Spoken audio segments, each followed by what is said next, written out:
welcome back or welcome to Kids Eat Toast sometimes. I think I don't hear other people do that. I don't know.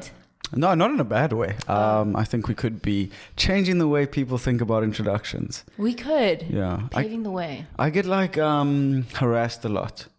Is it hard being me? Yes.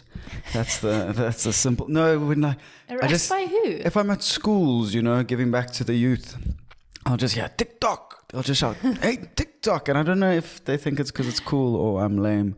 So I get very nervous in these environments.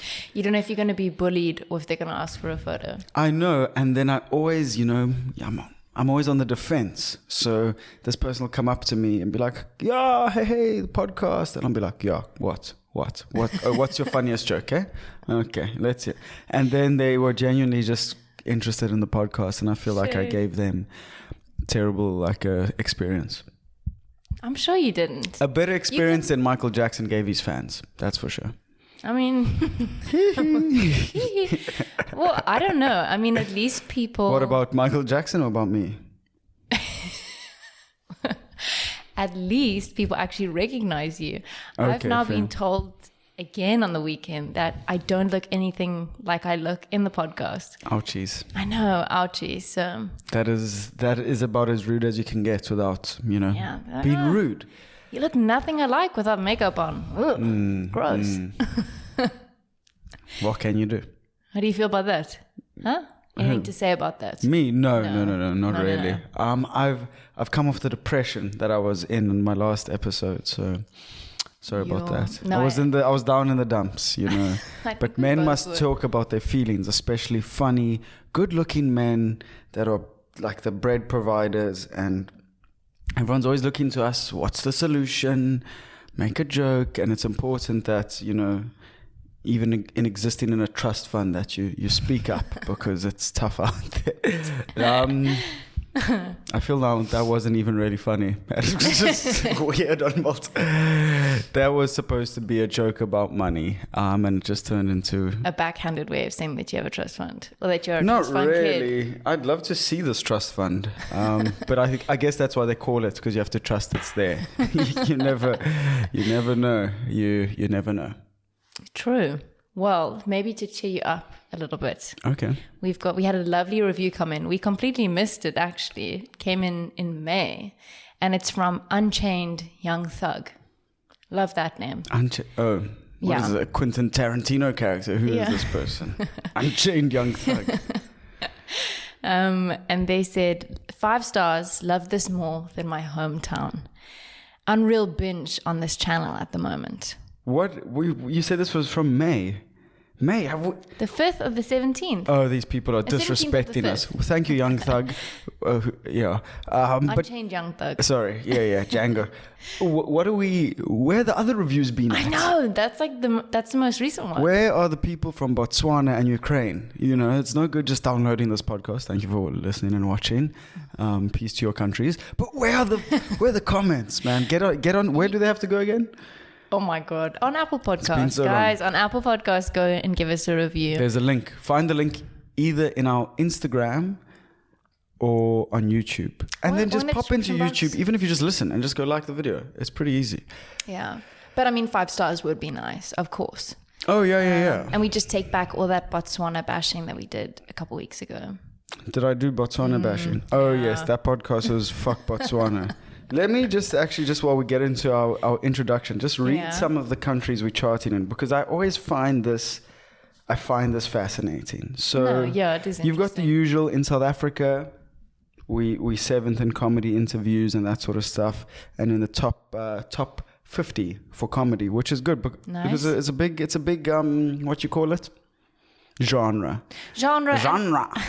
Not everybody can fit on the roster. So that's where we compete. And it's not just South African podcasts. Oh, no. It's any podcast in comedy. Yeah, so for context, this is our sort of, these are our competitors. Saving Grace, I don't know who that is. Smartless, which has Jason Bateman, Sean Hayes, and Will Arnett's Hollywood I love A-listers. Smartless. Off Menu with Ed Gamble and James Acaster. James Acaster, one of my favorite he's comedians. great. David Spade, he's also very famous. Wednesday We Drink Wine with I don't know who. Comedy Gold Mines with Kevin Hart. You heard of that guy before. And then at 7th, Kids Eat Toast Sometimes. Woo! By Samuel Holmes. Because it's the patriarchy. You saw me update that thing. I don't know why. The Full Said podcast. You may have heard of that. In a 10th. Bunch of losers. So that's, where we are in South Africa. Thanks to you guys. So keep listening. Keep downloading. And keep sending in those 5-star reviews. Make them entertaining. We really like ones with a comedic twist to them. Okay, but here I'm going to give Turkey because I think people think I'm Turkish. We're big there. Poland, I don't know about that one. Philippines, Hong Kong, Israel. Lots of people think I'm Jewish. And that's cool. That is cool. I mean, I'm just looking at a historical lens. There were definitely times where it was in history less cool to be Jewish. Because of other people's anti-Semitism, not Kids Eat Toast Sometimes. We're talking... What is going on? Okay, let's wrap this up. Vietnam, we're there. I think that's for all those singles teaching English. They listen, or the children learning English, because we have a very... no, you got to listen to some good quality. Listen to this. It'll help you. Nigeria, big in Nigeria. Egypt, the pyramids. Sri Lanka, because of all the unrest. Mongolia, couldn't point at that on the map. Jamaica, Usain Bolt. Algeria, who knows? Zimbabwe, we high in Zimbabwe. Who's ahead of us? Another South African podcast. Ugh. Also because of the unrest? No, lesser known somebody's is very funny. What else we got? Moldova. That sounds like a pudding. Okay, at this point, I think it sounds a bit like we're bragging. Mauritius. I mean, I am bragging. Cayman Islands. Everywhere. So if you want to dodge taxes and listen to a podcast, go to Cayman Islands. Kyrgyzstan. Fuck. Weren't we also charting in the archipelago or something like that? And we were struggling with the name. Cape Verde, Tajikistan. Lovely on a rap. Little Tajiki. Oh, fuck. Well, there you have it. I just wanted to read it because I always look at that list and I'm like, this is fantastic. So wherever you are in the world, this has just been a prolonged thank you for listening. And get some reviews in, but irritate your friend. Instead of pushing them towards drugs, air pops, vaping, push them towards the podcast. And we're out. This was actually just a self-promo podcast. I liked it. Joking, I liked it. But what did you get up to this weekend? This winter. Oh, this weekend I just soaked up the last few little rays of holiday because I'm back at uni this week. It was lovely. Watched some hockey. Sam was coaching hockey. Spent some nice time with friends and family. It was very wholesome. Okay. Good time. And you? And you? I think I beat depression this weekend. Yep. Overs. I can't remember what I did this weekend. I haven't seen you that grumpy in a long time. So on Saturday we had to wake up. So when I'm depressed, it's called being grumpy. Okay, so we wake up. It's a tough being a fucking man in this world. We have to wake up at 6:30. And Sam goes, I fundamentally believe that humans shouldn't be awake before the sun is up. I fundamentally believe that. That is basics. Your body rejects it. Rejects the darkness. I was born in the darkness. Anti-vampires. Yeah, that's true. But we got to get into the news. I know how much you guys love listening about our weekends. I mean, you positively couldn't. But anyway, you're still around, especially in Tajikistan. Why did that sound racist? Tajikistan. Anyway, we've got quite a political... Oh, yeah. I'm going to be a bit more serious today. Political episode lined up for you guys just because that's what's happening at the moment in South Africa and around the world. We also do have our puff pastry pieces, as per usual, which you guys love. Gotta have them. I mean, Elon Musk we speak about every weekend, but the man is unhinged. So we'll get into that. We speak about that in Nati and Tepwa. Yeah. Nati and Tepwa every week. Nati and Teddies. Okay. But there are big things happening in the ANC. And without sounding like I've done a year of political science at UCT, the landscape of South African politics is largely shaped within the ANC because of being such a dominant ruling party. So election times, when we go and we stand in the rain and we feel Ubuntu and South African, it counts, but because of the sort of hierarchies that exist in the ANC, what happens in conference elections and within the ANC's comings together really does shape what the rest of South Africa looks like after an election year. Yeah. So we're in KZN now. at the ANC's conference there where they elect a new leader. Yeah. Mr. Duma. You couldn't write this stuff, but it's not Jacob It's not all doom and gloom. Yeah, exactly. But he wins, and there's all this sort of ruckus because the KZN is a Zuma stronghold. Massive support there, and obviously it's very anti-Ramaphosa. Yeah. So Cyril has this weird decision to make. Does he attend it? Does he not? And in the whole lead up to the event, it's very back and forth. He's got lots of events. He's doing this. He's doing that. It's like basically chatting to a girl on Tinder who's not interested. Oh, I've got this to do, but you just know it's because she's not interested because she knows it's going to be cuck. So like that's what Cyril was. Still going to end up paying for the date, you know. Yes. So he arrives to the crowd singing Wenzeni Uzuma, which translates to what has Zuma done? What do you do? What has he done that's that bad? Exactly. And Duma, with a D, his, not mine, then has to kind of step in when he introduces Ramaphosa, be like, he's still our leader, he's still this, he's still that, we'll chat about things later, don't carry yourselves in a poor way or boo him. Yeah. Which is pretty embarrassing to be the head of a party and someone else in the party. It's like, imagine you were hosting a party and then one of the guests had to speak to your wife about please stop booing him. Or all of the guests. You come home, they're like, wow, get out the house, honestly. Yeah. What's going on here? It's too much. But so that's interesting. What's your sort of takeaway when you hear that unfolding? No, it's embarrassing. Honestly, and imagine what it feels like to be booed by a mass amount of people. No one wants you to be there. He almost didn't come. Well, booing in general only happens en masse. I've never been single booed. No one sees you. Hey, Sam. 3 people. Maybe at a really bad poetry slam, an intimate. Maybe they boo you there. Jeez, but I feel booing in the singular for ghosts, in the multiple for angry people. Fair. But yeah. But yeah, I always find it so funny when people say, and he was booed off stage. It's no, it was just too terrible. They couldn't stand there for that much longer. Yeah, the sound waves didn't carry him off. Oh my God, I can't take this any longer. I've got to get off stage. It's no, it's just so embarrassing. This is not fun anymore. Yeah. I think that's why... I don't know. I don't think this format, what we do, caters to live broadcasting because it's, I don't know. Maybe it does, but let us know if you think so. But can you imagine us getting booed?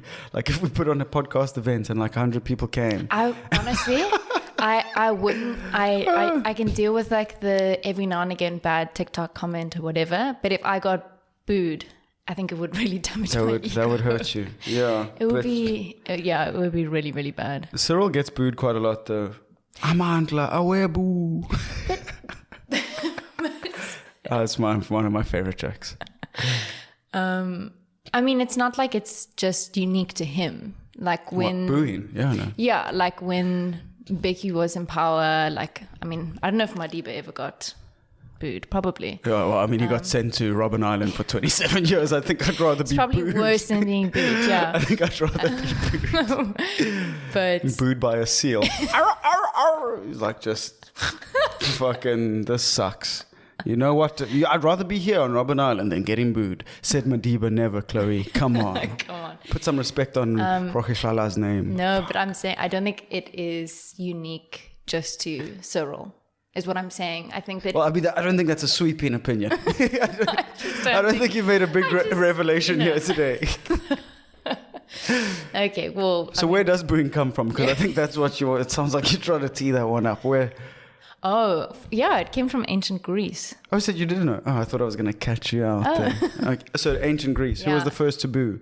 So I think that they were deciding between two playwrights, actually. And it was a stadium of people and they performed the plays and then it was sort of, they sounded off, They booed the worst one. And that's apparently where it originated. But it does also make me think of, I think it was also this weekend, Kid Cudi. Him and Cyril had a pretty similar week because he was booed off stage. I thought you had confused Cyril Ramaphosa with Kanye West. I was like, different people. I was like, Chloe, that's racist. At Rolling Loud, I saw that. It was viral. It was all over the internet. And you might ask, how are we managing to speak about this during South African politics? And that, well, I'll tell you, you impatient swine. And that's because Kids Eat Toast Sometimes is directly named after, you know, Kid Cudi and Kanye West's love child, Kids See Ghosts Sometimes. I know. Take a moment, refresh your browser, and come back to us because, wow, I mean, it's not that impressive. So we have to chat about it. But it's crazy because it's also very interesting because I feel like after 3 years of no live performance, people don't, like they think they're on the internet all the time. Like even the way people have spoken to me recently in person, strangers who come up and chat about KETS, I'm like, you don't have any manners. And like how can you say something like that and not expect like, I mean, I get it. I'm not like a big, actually, I'm not going to like punch you. Even that, the coordination in that punch was, ow, hurt my back a bit. You know, I'm not going to punch, but like, come on, have a bit of like respect for people. So no, I agree. When they're obviously throwing stuff at Kid Cudi. Oh, there's so many different reasons why. Mainly there's like a feud between Kanye and Kid Cudi. And Kanye was supposed to form, not Kid Cudi's fault that Kanye pulls out of it and he replaces him, but probably an oversight on the organizer's behalf. Oh, yeah. And they, Rolling Loud, live tweeted all of the stuff while it was happening, like they didn't know what was going on. They're like the toxic third friend who says they're there for you, but they're like, ooh, Kanye just showed up. Yeah. Where did Kanye come from? You fucking booked him. Well, so he came on during someone else's set. I can't remember who it was. Oh, I don't know either. But so like he cancelled. Maybe it was Young Thug. Speaking of Young Thug. I don't know. But so like he like couldn't make it, but then he still came on stage. It was bizarre. But my favorite part, I saw this video on Twitter where everyone's booing Kid Cudi and he's walking off and the guy holding the phone's like, come back. He's like, hey man, come back. I was enjoying that. No, those people objectively ruined it for everyone. And he's like, so if one more fucking thing hits me on this stage, I'm leaving. And then like literally a second after he said, a bottle hits him and he just drops the mic and leaves. It was a baller movement. You can't hate Kid Cudi. Yeah. But anyway, back to South Africa. Whoop, there we go. Upon Gangnam Style. And what I find also so funny about like this whole, you know, Wenzeni Uzuma, what has Jacob Zuma done, you know? Well, he's done a lot and it's pretty obvious. Like he's formally been charged with 2 counts of corruption, 1 count each of racketeering and money laundering, and 12 counts of fraud. So, I mean... It's not looking good, bruv. It's not looking good at all. And that's just formally. Like that's stuff that they've had enough evidence to charge him with. Yes, it's not like that's not even counting the sexual allegations against him. But we're not going to get too into that. I do want to get into something that this was something I didn't think I'd ever read in the history of living in South Africa, and the headline went something like Taliban faction of ANC take over KZN. The Taliban. What? So there is a faction of ANC members in KZN that identifies like the Taliban. They're pro-Zuma and all that sort of stuff. And for some reason, they were like, Taliban, that's the one. So no actual affiliation to the real Taliban? Well, no, I don't think so. Apart from like being the name, the same name. But, you know, with it comes, it's like, how do we get people to vote for us? Taliban. No, it's madness. But the scary thing with them, not just their name, I think maybe they also saw what happened when like America pulled out of the Middle East and like the Taliban took over power. They're like, it's about positively manifesting. And like, let's take it to the extreme. So there's a group in the ANC called the Taliban. But that's scary. Policy-wise, what's scary about them, well, I mean, you know, that sounds like a weird sentence, but they are trying to, you know, do away with the step-aside policy that Ramaphosa put in place, which like prohibited government officials prohibited people with criminal records from taking public office, taking up places in the ANC. Oh, okay. So that was a rule that they had. They're trying to scrap that completely so that people like Ace Magashule and I think it's the ex-Durban mayor, Yes, Zandile Gumede. So people like them can kind of join forces, and then it makes the shape of the ANC look very different again. So I know this is a very political sort of entrance, but I think it was like worth chatting about. I don't know. Maybe it wasn't. I'm feeling very insecure. Hi, Samuel. But it's interesting, hey? So I think, I don't know. It also, you can have a criminal record for many different things. You know what I mean? Like you could have a criminal record for maybe shoplifting when you were 16 versus money laundering when you're an adult. Yeah, but while you're in a political party. I think it's more aimed at towards like Ace Magashule has got all these sort of corruption cases hanging over his head. You don't really want him back. What's he going to do? Like lead the party from jail? Well, I mean, he's not in jail, but they're saying if I think they're just trying to avoid that situation where all these people can cobble together and form this entity that can take out Ramaphosa. But anyway, that makes sense. It's quite interesting, and it doesn't stop there, you know, because Thabo Mbeki, that Chlo just called him Mbeki, just like that, former president of South Africa. President Thabo Mbeki. Everyone knew who I was talking about. But he spoke at Jessie Duarte's funeral and memorial service. Yeah, this person has just died. And that's what I hate about politics. Yeah. They just turn these things into their like own little campaigning moments. Like someone's dead, there's a grieving family, loved ones, and now they're just going to talk about how bad Cyril Ramaphosa is and how he hasn't done anything. And conspiracy theories and people saying that she didn't die from cancer, and this poor family is just left being like, guys, can you please let her rest in peace? Yeah. Ace was he like, she told me secrets moment before she died. I'm like, my God. Probably not. You are not known to be all that reliable. And then he's like, oh, well, she told me part of it in confidence. Obviously, I can't share them. No, I know. There is only one way to make sense of this, because we can't. So my dear friend, Cele Lonzi, has just been elected president of the EFF Student Council. Sheesh. I think it's Student Council. Knowing the EFF, it's probably like Student Command Attack Force. That's Julius Malema, Commander-in-Chief. And I wanted to see if he'd pick up my phone call now that he's famous, and then maybe give us an interview. There's like a 1 in a million. Let's see. That's the phone ringing. Oh, I suppose you could hear that. I'm actually quite nervous. I haven't prepared for him to answer the phone. Now that he's a political head honcho and all.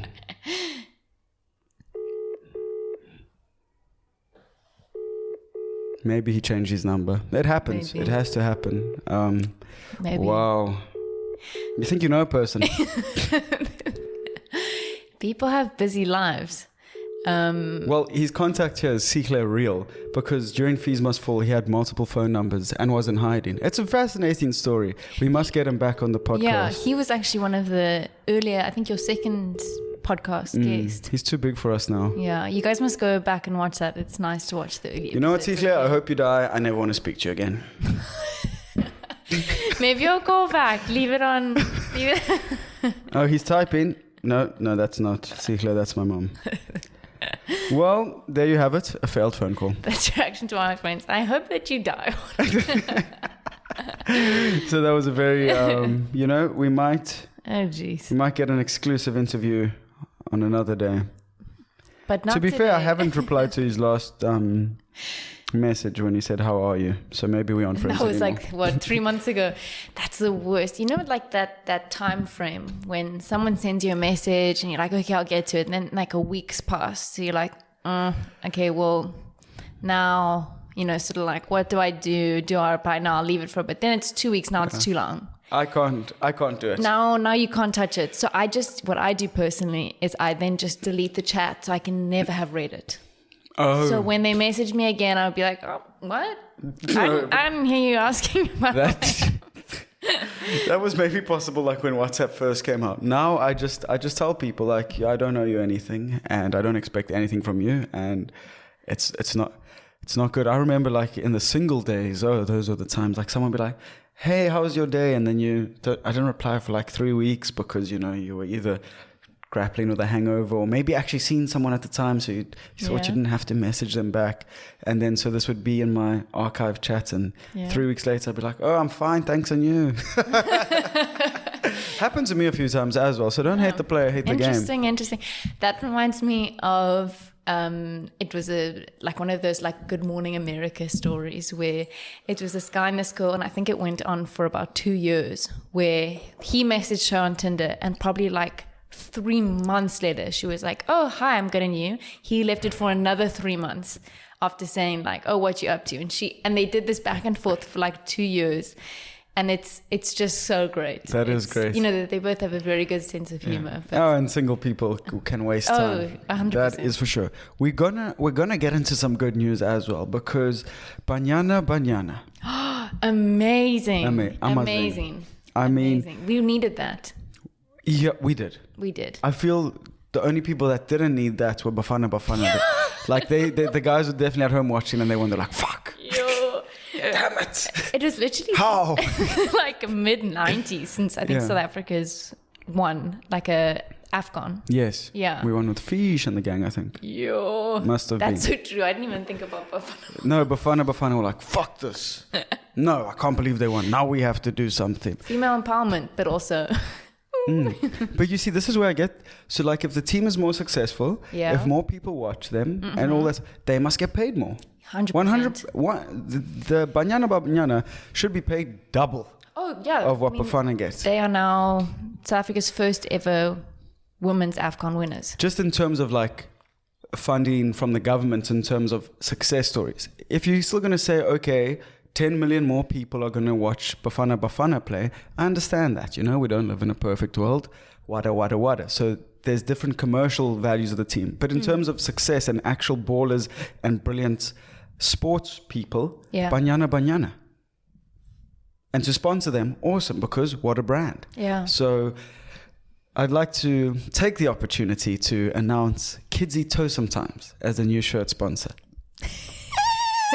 We couldn't even sponsor a napkin for Banyana Banyana. Holy shit. Ay. Yo. Times are tough, but it's awesome to see. And also in sports, it's such like a male-dominated thing, industry, that it's so cool. Same thing with like America's soccer team. Yeah. But fuck them, because they're not Banyana Banyana. So Suey. That would be cool to get Speed to react to Banyana Banyana. No, he's actually quite crazy. But I don't know. More on that a bit later, I suppose. Okay, well, I mean, also stuff that's going on in South Africa that's maybe causing more international concern as well is not smallpox, but monkeypox.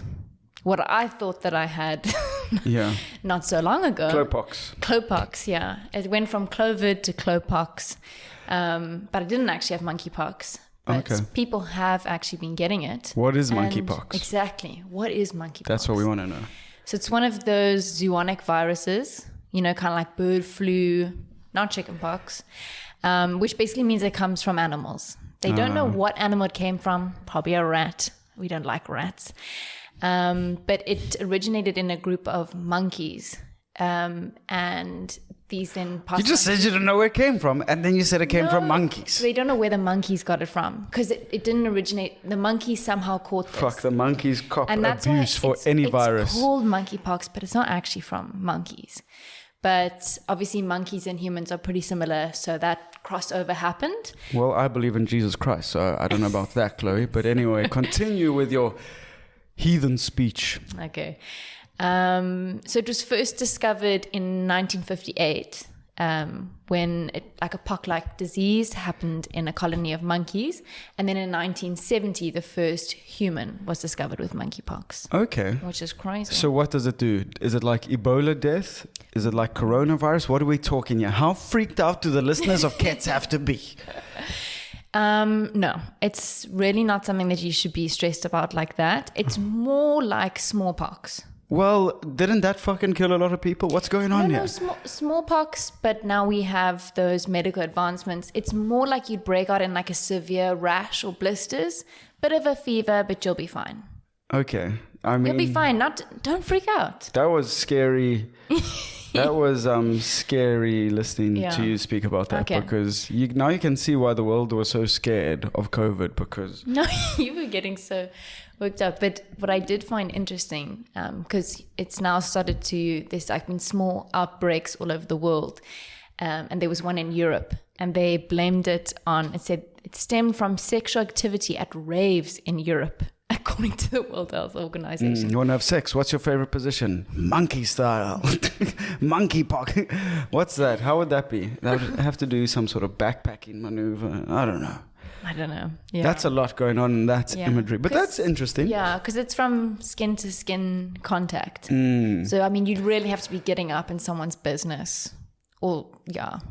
Pretty much. Okay, monkeypox. Yeah, well, I hope you're not wrong about this, Chloe, because I remember being very chilled about COVID-19 when it was like, oh, it's in China. We're like, ha, ha, ha. Oh, yeah. Oh, it's in America. Ha, ha, ha. Oh, it's in Hilton. Yeah. If the private schools cannot prevent it, we're all fucked. So we're like, oh, it's in Botswana. No, it's not. Those cases weren't real. Yeah. Yeah, so it's fine. It was. Well, it's not fine. Let's see how it goes. But it does, with how not to catch monkeypox, and they're saying, like, don't hug people. And it's like, well, I mean. South Africans are done. South Africans will never go back to masks. I mean, we would, but we won't. Because it's, it's also weird seeing people's faces again. I don't know how much I like it. Yeah. Because I became such a weirdo during COVID. Like, someone would come up to me like, oh, fucking idiot or something. And now I don't have a mask on. So they can... If you've got any lip reading ability, it's going to be tough for us. My favorite thing is people say, I'm happy there's no mask, but, I miss the anonymity of it. I miss the anonymity. Babes, go to Vietnam for a year and no one will look at you, okay? You can be anonymous there. The mask sucked. It also felt so scary all the time. It's like, even if the cases were down, like, you had to put a mask on. And I was like, also, I'm sure they saved lives, but, Speaking of things that save lives, well, not really, because it's made up. Black Panther 2. Chills. Woo! I mean, Wakanda Forever. Literally. That's actually what the movie's called, but... Yeah. Spoiler alert, Chadwick is not in it. And that's not a cruel joke. I was kind of thinking that he'd be in it for some part and then they'd kill him. Do you think like CGI? Like give him a hero's death. No, like that they would have done scenes before he died. Oh, I see. But he was too lazy, too sick. Wakanda Forever. No, that is a very... I think that was maybe the saddest, and because that was just before COVID, that was one of the saddest celebrity deaths ever. Because he was well loved by all. He made such an impact. And I think the film also made such an impact. It did, yes. And he's such a big part of that. And then COVID came around and like everyone started dying. So it was like a heavy hitter would die. And you're like, I can't be sad for you. I'm dealing with my own problems. It's the reality. But also Wakanda Forever. But yeah, what did you think when you watched the trailer? Oh, it looks so cool. I'm very excited. The cinematography looks incredible. Chloe. It does. I really appreciate Lame. it. Why? What do you think? I haven't watched the trailer, to be honest. I listened to the beginning, the Kendrick mashup. Oh, it's so beautiful. It starts with a woman singing "No Woman, No Cry." It really is like it's a very beautiful trailer. Is Lupita Nyong'o in this one? Yeah. Okay. Yeah. Cool. But basically, it's gonna be. Namor, who rules the watery kingdom of Atlantis, is the film's antagonist, with a trailer hinting at a conflict between Wakanda and his people. Is this a black or white person as the antagonist? The evil person? I think that he is Hispanic. Oh, wow. Jeez, what a way to get a race war going in America. I think he is, because he was in, the actor is from Narcos, Mexico. I've seen him in that. Okay. I think so, yeah. But it's very exciting. And then, what? This is a terrible rundown of Black Panther. I wouldn't want to watch it after hearing this, but anyway. Sorry. What happened to our timer as well? Is your phone broken? Oh, I think it just went off. Oh, okay. No. 30 minutes was up. But so now we're just spitballing. Yeah, we just... Oh, now we don't know when the load shedding's coming. Maybe we'll run out of time. Don't know when the batteries end. But this reminds me, I went to a coffee shop last week and my friend wanted to get a muffin. Wow. So we asked the wait. Okay, let me just tell my story. Okay. So my friend wanted to get a muffin, and it's one of those health muffins. And the waiter's obviously like, ugh, you know, it's not like your regular chocolate chip muffin. So he goes, well, I mean, it's not terrible. It reminds me of how we've tried to sell this. We're like, it's not he's terrible. He's like, yeah, like it's not bad. And we both tried the muffin and it was delicious. Okay. So he would. Black Panther will be great. We just No, definitely. Well, I wasn't saying that we've had a negative review. I just think there's a review of the trailer. We need to get the Bioscope Russ on here. They would do a great job. But what I'm also excited for is Halle Berry in The Little Mermaid. So she'll be... No, that is sexually ambiguous. Is she the Little Mermaid? She is the Little Mermaid. How old is this mermaid? The mermaid is an adult. It's just called The Little Oh, Mermaid. okay. I haven't watched that one either. You made that very weird. Oh, yeah. But it's obviously really cool that representation is happening, that we're going to get a black Disney princess again. So Oh, okay. No, that is cool. I was like, what are you talking about? I haven't seen a mermaid once in real life before. Anyway. representation of mermaids. No, but that, of course, representation counts and is important. Yeah. But so is drinking liquor. I don't know where that transition came from. I'd really also just want to speak a bit about what's going on in America, because Joe Biden is such a boring president. And I know Trump was divisive and this and riots and but at least it was exciting. Oh, yeah. It felt like South Africa was doing so well when Trump was there. Now it's like it's all our problems are back in the media again. But so Biden has just had COVID-19. Did you know that? I didn't. No one knew that. I never hear anything about him. Only thing is that fist pump that we talked about. he's fisting people in the Middle East. But Joe Biden, so this is what his doctor said, his body aches and cough have diminished since he tested positive for the coronavirus on Thursday, and he's not experiencing any shortness of breath, which is awesome. They have also said his voice is a bit deeper, so they're thinking of constantly giving him COVID to like make him more manly. But I mean, what is going on with that guy? And it made me think about the world and politics in general, and because we're doing a more, political episode. Yeah. What is up with all of these old fucking presidents? Old ass leaders. Literally all of these. So let's go. South Africa. Yeah. Cyril is 69 years old. Ew. America, Biden, 79. Okay. Russia, Putin, 69. And here's one that actually shocked me because I was like, black don't crack. Jacob Zuma is 80 years old. Yo. And he's still Mshinawami, that tribe of women he keeps around that he calls his wives. That's crazy. And you can't forget the Queen of England. Oh, yeah. She is... What, she's in her 90s? Yeah. I think she's like 94, something crazy like But she didn't do anything to get elected. Zuma and the gang had to be like hardcore political hitmen. But... No, but I mean, she's still alive. So... Yeah, I know. But I'm saying she's not cool. Anyway, so listen to these. These are South African presidents' ages. So you got and okay, of course, some of these happened during apartheid, which objectively, I'm not going out on a limb here, wasn't a good time, or not a good thing. Jesus. So FW de Klerk, 53. And this is the date of their inauguration, or their age of their inauguration. Okay. Thabo Mbeki, 56. Mohlantle, 59. BJ Foster, never heard of the guy, 62. Marefulun, these are all the apartheid people, 63. Cyril Ramaphosa, 65. Zuma, 67. PW Botha, 68. You know, this makes sense to me though. Nelson Mandela, 75. But yeah, you minus 27, he's quite young. But this all makes sense to me. Like, you must have had a long career in politics, or like successful leadership to become president. You don't just like become president when you're 30. No, for sure. But also you'd think like there'd be a few less fossils hanging around, and more like when you're looking for new CEOs of companies to change the vision and lead a country forward and inspire and just actually have the energy and output. You don't go like, let's get that. You know what? We need that 79-year-old. He had some interesting ideas about the world. See, he's kind of backwards, but he'll be the thing that gets us out of this economic recession. You need dare I say, a Julius Malema. Ooh. No, you don't. How old is he though? I see here though, Gabriel Boric becomes Chile's youngest ever president at 35. Well, you see, that's too young for me. What do you want? That's like when you get a young doctor, you're like, okay, it's cool, but like, how much do you know? But yeah, it's interesting that. There's some like a prime minister when he was 38, 37, but I think no one under 30. Well, there was also Ben Wyatt from Parks and Recreation. Oh, yeah, he was the youngest ever, but we all know how that story ended, and it wasn't good for anyone. Speaking of things that aren't good, Chlo Dog, petrol price. It's not good.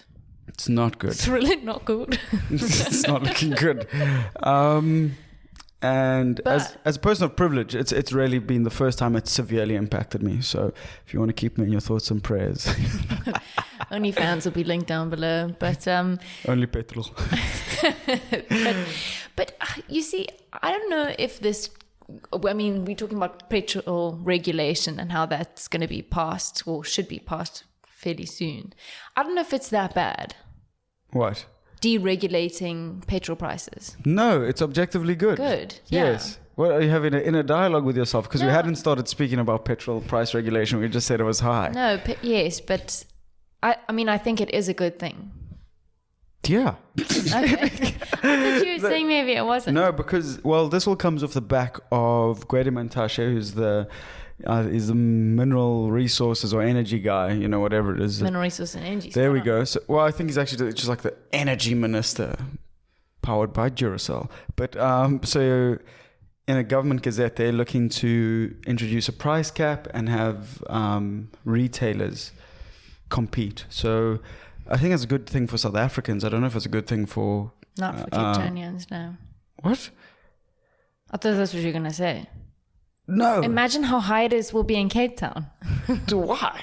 No, it would, I'm saying it would not necessarily be a great thing for business owners because now they have to this is clearly Chloe and La La Land. Not a good thing for that. We different, eh? We different. Even on Eskom's a push, we different. We are different. I do feel blessed. No, I hate when people say that so much. I think I've spoken about this before. I hate when people say I'm blessed. No, you're just... Oh, shit. What I'm trying to say is that if you think about what the petrol prices will be like in Cape Town versus if you went to a place like Bloemfontein, it'll be lower in Bloemfontein than Cape Town. You've seen it happen in the States. In California, like if you're traveling on Big Sur and there's one petrol station there's nowhere else you can get petrol. It's like $6 a litre. Whereas if you go up to Oregon, it's like $3. But Cape Town is more densely populated than Bloemfontein. Yeah. And the standard of living's much higher. But that's diametrically opposed to what you're saying about Big Sur and Oregon. Don't just giggle now. I think people will understand what I'm saying. I think people will understand what you're saying, but it just doesn't make sense. I do think it makes sense. No, you're right. It makes sense. It just... I think I'm right. That's fine. It's very overrated to be right. Okay. Because all you can say is, I told you so, and then people say, don't tell me I told you so. You know, you're a piece of shit. Well, should we look at what this means? What does it really mean for petrol to be deregulated? Well, no, I know that I know very little about this, and judging off the last 5 minutes of conversation with you, I don't think you know much either. This is from the internet. So it means moving to a maximum price or price cap will allow petrol retailers to discount fuel however they see fit with price, specials, bundles, or volume discounts. Yeah, that's what I said. So I don't think the Cape Town will benefit or lose out like across the board. It'll just be down to retailers and what they set their price at. Okay, fair. I can also understand what you're saying. Well, that's a bloody miracle considering this thing you've been talking about. But anyway, the rent around South Africa, speaking of sort of living expenses, now this is something that changes from region to region. Just watch. Petrol will be the same. just watch. So where would you guess that the highest rent in South Africa is? Let me think. Western Cape. Well, Cape Town. I'm surprised you didn't say Bloemfontein according to your last argument. But I anyway. said it'll be cheaper in Bloemfontein. So the average rent in Cape Town is very close to 9,500 rand. There's a lot going on there. Yeah. That's anyway. Then surprisingly comes KZN. I don't know how it hobbled to this figure, but 8 and a bit average rent in KZN. Northern Cape, just under KZN. Gauteng, also in the same region. So Cape Town's visibly $1,000 more expensive than everyone else. Then you've got KZN, Northern Cape, and Gauteng. They come in. Then it starts to plummet because, in Mpumalanga. I have, again, could you point to Mpumalanga on a map? Yes. Okay. No, I was just checking. It's 50-50 for me. It'd be close. So Mpumalanga, Limpopo are pretty similar in 7,000 and a bit. Then you've got Free State. We've got friends moving to the Free State. You can see why. Yeah. That's actually Bellville. Eastern Cape, and then the lowest being Northwest. At 5.5. So being all these things you can work now, why not go, instead of losing your mind in Miami, to go and work in the Northwest for a couple of years, save tons of bucks. Yeah. And then, I suppose then you'd have to come back anyway to Cape Town. Yeah. Which city in South Africa are you least likely to live in? Which is just like a straight up no. And I don't want explanations. I don't want you feeling bad for people who live in the city. I just want you to let rip. Let us know. I can't think anywhere in the Free State. You wouldn't find me there. You wouldn't. No. Okay. I've been vocal about it. It's Durban. I don't get it. I really don't. I just feel like there's worse places to live than Durban. Then why did you choose the Free State not to live in? Because the Free State's worse. Okay, that just doesn't make any sense to me, but we shall power through. What else you got, Chlo dog? Well, what also doesn't make sense to me is Nathi Mthethwa and how he's still pushing for this 22 million rand flag. I know, they quietened down after the social backlash because it was like, this guy is an idiot. And they were like, okay, we get it. In a suffering economy, people are really out on their ass. South Africa's a tough place to live in right now. Maybe erecting a 22 million rand flag isn't the best call right now. Yeah. But he was like, fuck that. We just need to let it. The media, they'll forget about it because he's still doing it, and they're taking it to cabinet. I really thought that it was shut down. Yeah. Like, I don't know where this 22 million or how this flag is going to fit in cabinet, but in a cabinet, come on, Samuel, be coherent. But it is interesting, is he then also going to go forward with this 30 million rand choir? No, he phoned them and he was like, hey guys, and he heard do, and they're like, guys, shh, quieten down. Hey, Mr. Nathi Mthethwa, how are you? He's like, bad news, guys. The flag won. And then they had to send all the kids back. They didn't even put them back in the wheelchairs. They just pushed them out of the hall. I don't know where the wheelchairs came from. No, what do you think this philharmonic orchestra? I thought it was maybe, they had a couple of disabled chaps at the front. Maybe. I mean, you'd hope so. You'd hope to see representation. Yeah. But I don't know what's going on here. But this is all about promoting nation building and... I don't get that. They're like, flag is going to promote nation building and social cohesion or whatever. Unless it's a sticky flag, it's not going to do any of that. So there's a lot going on in South Africa. Yeah. But I find like it's hilarious because when people go overseas, they always put their proudly South African. Well, why aren't you living in South Africa? If you're so proud to be South African, you might want to come back. But that's neither here nor there. Fair. That's what I say when I do commentary for school sport. And, like here on the podcast, I say whatever I fucking think about. Literally. But when you're commentating, it's a school demographic. You're speaking about children to their parents mainly, and people are watching the perverts.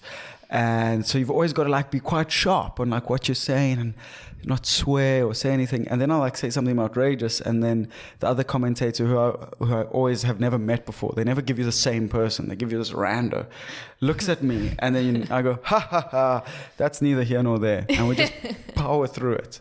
So maybe we get a t-shirt that says that. Drake the type of guy to say, that's neither here nor there. I don't know about that. But anyway. Hey, that's what I say. that's what I say. We've also got Becky Cele, who honestly is, and I don't do it in a weird way. He's the new Zoomer, just in terms of what he says. He makes news anytime he opens his mouth. He makes news, he makes headlines. His latest is when people were chatting to them about all the uptick in violence and the murders in taverns and stuff that's been... You just scroll on Facebook and on LinkedIn. There's real stuff happening here. The spree killings. All this sort of stuff that's happening. And it somehow came up in these discussions that he comes out and says, and this is a direct quote, "When you have a tattoo, we don't hire you because you have a tendency of being a gangster." This is the Minister of Police. Wow. So, obviously, to be fair, we won't just take his one quote out of context, which we should do because it's funnier. But he says his statement is based on facts, and it comes from the South African Police Service recruitment policy. So it's been announced time and time again on the list of do's and don'ts. I think it's number 8. Jesus, this guy's a machine. It's part of the recruitment policy. I don't know why it's making a noise at the moment. I said you don't join. The policy came from an understanding. I was repeating what was being said. If you ask me personally, I have my own thinking. Oh, that's great. But according to the documentation, tattoos must not be visible when wearing the SAP's summer uniform, which, if you're thinking about, is a G-string and handcuffs. But yeah, so obviously that's created massive backlash because how can you say having a tattoo opens you up to gangsterism? I mean, I completely understand if you've got like a big 26 or 27 or 28 on you. Oh yeah, gangster affiliation. Like gang affiliation. But if you've got a bit of a butterfly on your wrist, I don't think that you're a gangster. Unless you're the girl with a butterfly tattoo. Or is that the dragon tattoo? Oh, anyway. They're probably both of them. But I also found it so funny that people were reposting this on their story and they're like, well, looks like I won't be becoming a policeman. It's like, take me off the roster then. I'm a bad boy. Yeah. No, but there are a few places where tattoos are banned. Or not banned, but heavily discriminated against. Yeah. Japan, because of the Yakuza, but that's also gang affiliation, so maybe I just watched the movie. No, but I mean, you'll be denied sometimes entrance to clubs, restaurants, whatever. It's pretty hectic in Japan, actually. Yeah, I think. We've got a friend heavily covered in tattoos that went there with tattoos, and he was fine. But I do think you can't go certain areas. Crazy. South Africa is still very backwards with tattoos. Yeah, well, I think South Africa is just quite conservative. In general. Yeah. You make a very good point. Thank you. For once. For once. Redeem myself from petrol prices. No, you make good points all the time. I've seen in the news another story about, especially indigenous tattoos, like facial markings, and it'll often be accompanied by piercings or whatever. And a guy he denied entry into Dubai. Because of these, a woman got denied entry into a club. You're right. Sorry, this is where we do so shocking. This is where we do the Rennie's heartburn ad. Honestly, You're right. I do have heartburn. Sorry for that coffee. Rennie's, you can sponsor the pod. You don't have to give us money. Just give me them Samuel's tabs. gluten intolerant. No, I'm not. I just have heartburn. And it's tough. It's tough. But I love how Dubai draw the line at tattoos and not shitting on people for money. Anyway, that's neither here nor there. You can come in. But if you got tattoos, you're probably a gangster and should stay out. Yeah. So. The last thing I want to talk about is Elon Musk, because I wasn't convinced Elon Musk was South African, but due to the fact that he quite openly just pumps anything that moves. Oh yeah. Including the wife of his ex-bestie, Sergey Brin. Really? Sergey, I don't know. Yeah, the co-founder of Google. I don't know if you say Sergey or Sergey. Anyway. Sergey. I don't know. His name was too complicated. His wife left him for Elon. But that's great. So he's the Elon Musk and the co-founder of Google used to be besties. And then Elon literally pumped his wife. Unreal. To make things worse, and I mean, on top of her, Musk had allegedly borrowed over $500,000 USD. This is not ZAR, baby. US dollars from Brin during the 2008 financial crisis. So imagine being deeply indebted to a man who bailed you out at your lowest, only to turn him into a cuck. I just love that word so much. Bangarang. But Elon and Amber Heard deserve each other. They're on the same sort of moral compass level. Yo. No, that's too hectic. Elon. But that was the last thing I wanted to say in the pod. Do you know how you can redeem yourself? How? Save us from load shedding. We'll forgive you. Oh yeah, you can pump everyone. Yeah. Even Andre Daraita. That'd be cool. Do you have any overrated, underrated for me that I can blast through? Just get these guns blazing, and then we'll have to say goodbye. Okay. Very political episode, eh? It is. I'll do maybe some more sort of like fun. Okay. Overrated, underrated. Okay. All right. Are you ready? Always. Overrated or underrated? Banyana Banyana. Banyana Banyana are the most... underrated in the group chat. Literally give them all of Bafana Bafana's salaries. Let them actually go in and do a couple of, coaching sessions with Bafana because, oh boy, do they need it. And, awesome that. Banyana Banyana are doing the things. Wholesome. Very wholesome. Love that one. All right. Overrated or underrated? Virgin Active Silo. The Virgin Active Silo is underrated. Only few people can attend, and that's mainly due to money. But once you're in there, it's heaven on earth. Just at the very thought, I'm tearing up. You walk. They don't even allow any gym equipment on the ground level because they don't want you to be seeing other people sweat. How disgusting! So you just work. There's a new cafe. You can go out on the balcony and. You don't even think of jumping at this stage because life is so good. If you go into the Virgin Active Silo, you go upstairs, you just look at the weights. You don't even do it. Someone lifts the weights for you.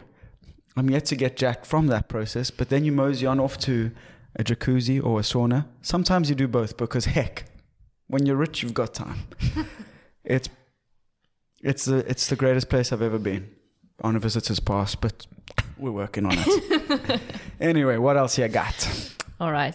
No chance that's what you got. Okay, we can do one more. Okay. This is actually not related to the podcast at all. Oh, okay. But overrated or underrated? Patty the Baddie. Patty the Baddie. It's not Patty the Baddie. Patty. Jesus. Patty the Baddie. Put some overrated respect. or underrated? Patty the Baddie is very underrated. I'd actually say he's perfectly rated because he's got massive pop at the moment. People love him. He's very cool. He's got a cool fighting style. I love watching him fight. He did a cool suicide awareness thing. Well, it wasn't cool. No one was like dope. It was just like nice that he said it. Obviously lost one of his friends in the lead up to that fight. So it's very cool. Personality wise, I actually prefer Molly the Meatball. Who was a Subway worker turned UFC star. So fantastic. It's so cool. UFC is the best sport in the world. Unpaid. Well, the fight is unpaid, but that's neither here nor there. We got to go. We have to go, Chloe. The UFC is calling. They want me. It was an absolute pleasure. You were great today, Chloe. So much fun with you. So much. It sounded sarcastic, that. It really was fun. And thank you guys for joining us. As per usual, we're Laya. Bye.